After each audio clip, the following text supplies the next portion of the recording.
I never imagined that the quietest moment of my life would happen at a party full of people. I was there, sitting with my 7-month-old daughter on my lap, tired, exhausted even, trying to smile out of politeness, when I heard the sentence that broke me inside. "You're just the baby carrier today. Just be pretty and quiet, okay?" He said it with that half smile he used when he wanted to seem kind, but that only hid contempt. No one around seemed to hear, but to me it sounded louder than the DJ playing in the room. At that moment, I realized that I was no longer a wife, no longer a woman. I was an accessory. I should have cried or screamed or left, but no, I just smiled, mechanically, as I had learned to do over the last few years. I stood there firm, with the child in my arms and my heart tight, pretending it didn't hurt, but it hurt. It hurt because he hadn't looked at me for a long time, because everything I did, taking care of the house, the daughter, myself, was treated as an obligation. And that night, when someone politely handed me the microphone, without even knowing what was happening, I stood up, with my hand shaking, my dress too tight, and my chest bursting with feelings that I had been holding back for years. I spoke. I don't remember exactly what I said at the beginning. I know I thanked him, maybe out of politeness, maybe out of habit, but soon my voice was firm, as if it wasn't mine anymore. I said that this was a special day, that weddings are usually about love, partnership, respect. I said it looking straight at the couple, but I could feel his eyes burning into the side of my face. The truth came to me as if it had been stored up for years, and now there was no way to hold it back. And I continued. I said that sometimes we enter a marriage thinking we are building a home, when in fact it is slowly fading away. People started shifting in their seats. Someone coughed. Someone else looked down, but no one interrupted me, not even him. I said that when I became a mother, I thought there would be 2 of us, that the tiredness would be shared, that the joy would be shared, but I did everything alone. I woke up at dawn, took care of fevers, cleaned the house with a child in my arms, while he said he was tired of real work.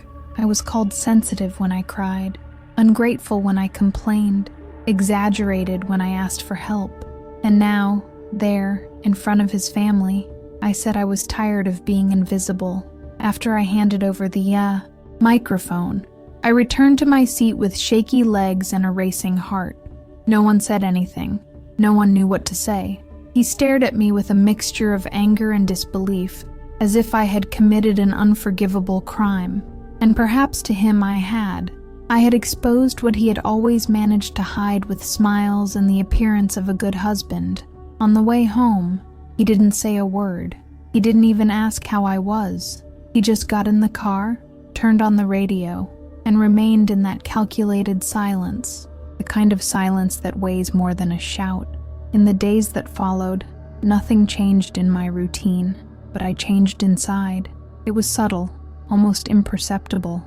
I started waking up earlier, not only because of the baby, but to think, write, and research.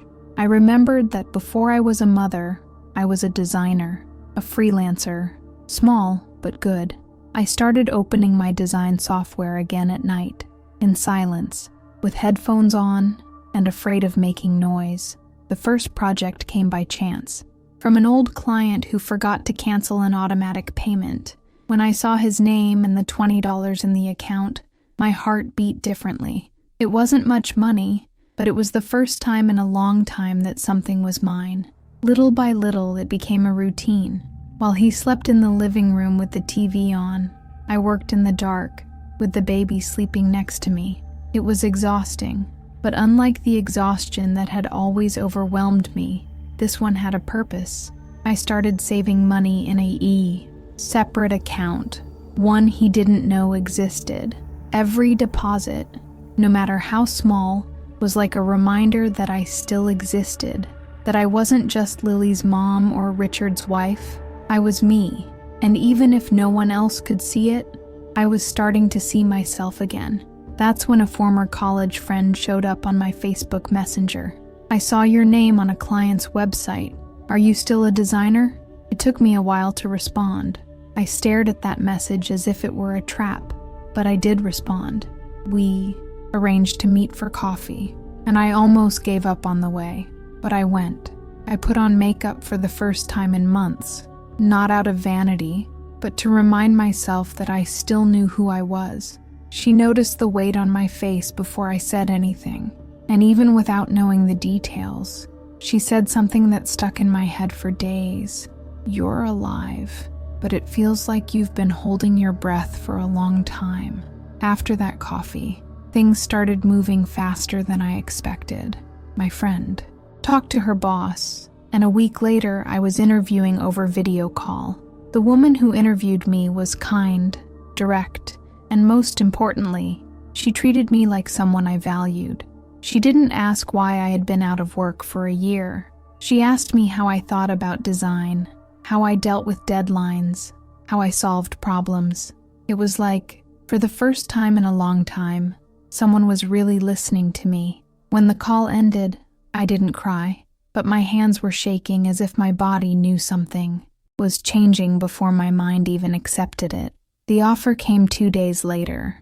Remote work, flexible hours, modest but sufficient salary. I accepted without hesitation, and then I knew. Now I had something he couldn't take away from me. I didn't have a complete plan yet, but I started putting the puzzle together in silence. I made copies of documents, hid a backpack with the baby's clothes in the trunk of the car, opened a new email without any traces, and when he realized that something was different, it was too late. He asked why I was so active. I smiled and said that I was learning to balance things better. He thought it was a compliment, but it was a warning.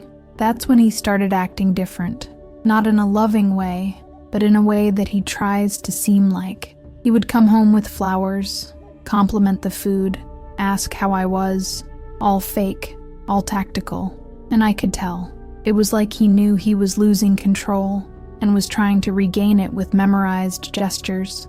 One day, he left his unlocked phone on the table, and I saw an app I didn't know about. Secure Track. I had never downloaded it. When I opened it, I almost threw up. It was a tracker. It knew where I went, how long I was gone, even who I talked to. It gave me such a chill down my spine that I sat on the bathroom floor and stayed there, quiet, trying to figure out if it was real. That same day, my emergency kit, with documents, money, a flash drive, and everything I had hidden in the cleaning supplies, cupboard, disappeared.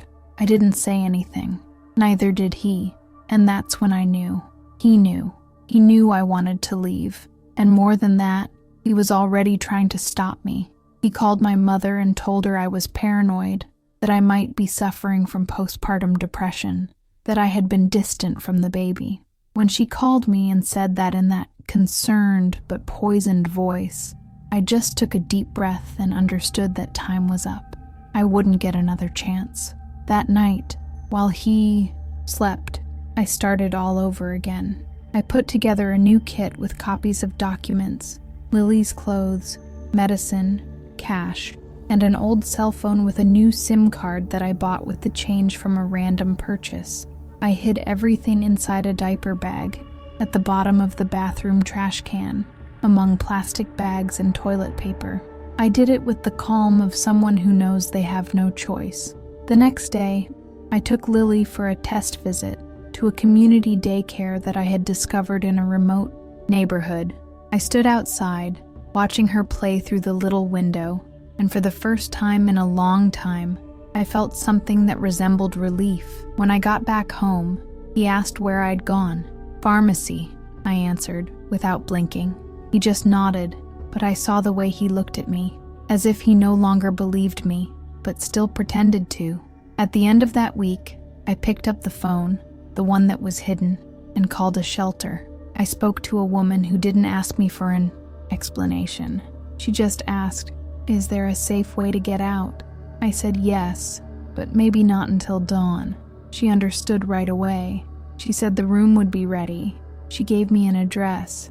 She asked me not to call that number again. When I hung up, I sat on the kitchen floor with Lily in my arms and cried quietly, without making any noise. She slept peacefully, with her head resting on my shoulder, and I could only think of one thing, now or never. The next morning, I waited until he was fast asleep.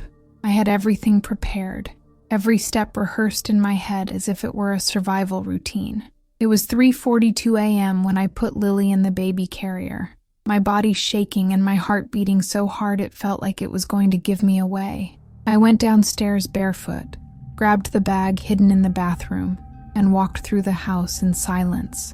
The front door was locked with the key in his pocket, so I left through the laundry room and the back door, as if I were fleeing the scene of a crime, except the crime was the life I was living. When I started the car, I thought he would appear at the door at any moment, but nothing. The street was dark, empty, just the roar of the engine and my tears stuck in my throat. I drove with shaking hands, checking the rearview mirror at every turn. Every traffic light seemed like a threat. Every high beam coming the other way made me freeze, but I kept going. And at 4:28 a.m., I parked in front of the shelter. A woman with a calm voice greeted me. She took me inside without questions. She gave me a small, clean room with a single bed and a crib. I put Lily to sleep and sat on the edge of the bed. For the first time in years, I could close my eyes without fear. The next morning, I woke up with the sun shining through the small bedroom window. Lily was still sleeping, breathing calmly, as if nothing had happened. And maybe for her, nothing had happened. She was just a baby. But for me, everything had changed. I picked up my old cell phone and saw a few missed calls. No messages, no questions. Just the silence of someone who has lost control and doesn't know what to do with it. I took a deep breath, drank a weak coffee made in the communal kitchen, and, for the first time in a long time, ate slowly. Not for pleasure, but because now I could. I no longer had to swallow everything in a hurry to answer his next call. During that week, I started organizing the papers with the help of a social worker from the shelter. They referred me to a public lawyer and explained to me how the assistance for mothers at risk worked. I didn't cry. I listened. I took notes. I created a new email, asked for copies of documents from the daycare, and filed everything on a flash drive. I was exhausted, but lucid. I knew he would make up stories, talk about an outburst, imbalance, abandonment. But now I had proof, dates, printouts, records, and most importantly, I had peace. It wasn't much, nor was it constant, but it was enough to keep going. 2 weeks later, I got an unexpected call. It was his brother, the same one from the wedding. He said they were having a small dinner, just for friends and family who couldn't make it to the main event, and if I wanted, I could say a few words again. I almost hung up right away, but something inside me told me to accept, not for revenge, not for an audience, but because this time, I would speak with my head held high. The night of the dinner, I dressed in a simple outfit, fixed my hair, and took Lily with me. When I arrived, he was there, at the back of the room, arms crossed, looking at me like he was still waiting for control, but there was nothing there for him to hold on to anymore. When they called me to the microphone, I took a deep breath and spoke calmly. I said that marriage was about seeing the other person, that love wasn't about silence or constant sacrifice, and that for a long time, I believed that if I did everything right, the affection would return, but it didn't. Because it wasn't a lack of effort, it was a lack of respect. I said that it took me a while to understand that invisibility also hurts, that emotional abandonment has volume, even if it's quiet, and that leaving a place where you're erased every day isn't selfish, it's survival. I looked at him for the last time, without anger, without fear, and ended by saying, sometimes we need to see ourselves before we expect someone else to see us.